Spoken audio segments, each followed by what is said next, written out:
ప్రభునందు ప్రియులారా, పరిశుద్ధ గ్రంథములో భక్తుడైనటువంటి సొలొమోను సామెతల గ్రంథము 16వ అధ్యాయము 32వ వచనములో ఇలాగున జ్ఞాపకం చేస్తూ ఉన్నాడు. పరాక్రమశాలి కంటే దీర్ఘశాంతము గలవాడు శ్రేష్ఠుడు, పట్టణమును పట్టుకుని వాని కంటే తన మనసును స్వాధీనపరుచుకునివాడు శ్రేష్ఠుడు అన్నాడు. ఇందులో చాలా సంగతులు ఈమిడి ఉన్నాయి.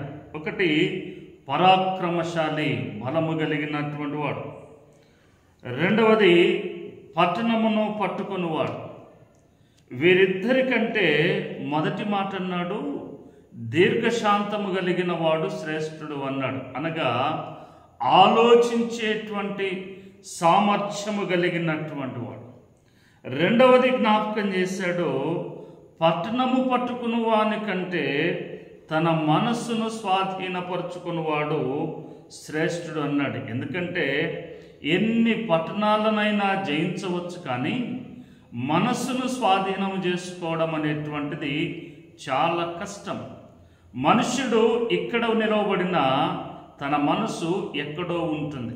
అందుకే ఇర్మియా ప్రవక్త జ్ఞాపకం చేస్తూ అన్నాడు, హృదయము అన్నిటికంటే మోసకరమైనది, అది ఘోరమైన వ్యాధి కలది, దానిని గ్రహించగలిగిన వాడు ఎవడు అన్నాడు. కనుక ప్రియులారా, బలము కంటే దీర్ఘశాంతము, పట్టణమును పట్టుకొని వాని కంటే మనసు స్వాధీనపరుచుకొని వాడు శ్రేష్ఠుడు అని దేవుని మాట జ్ఞాపకం చేస్తుంది. కాబట్టి నీవు ఏ విభాగములో ఉన్నావో నిన్ను నీవు పరీక్షించుకోవాల్సిందిగా జ్ఞాపకం చేస్తున్నా.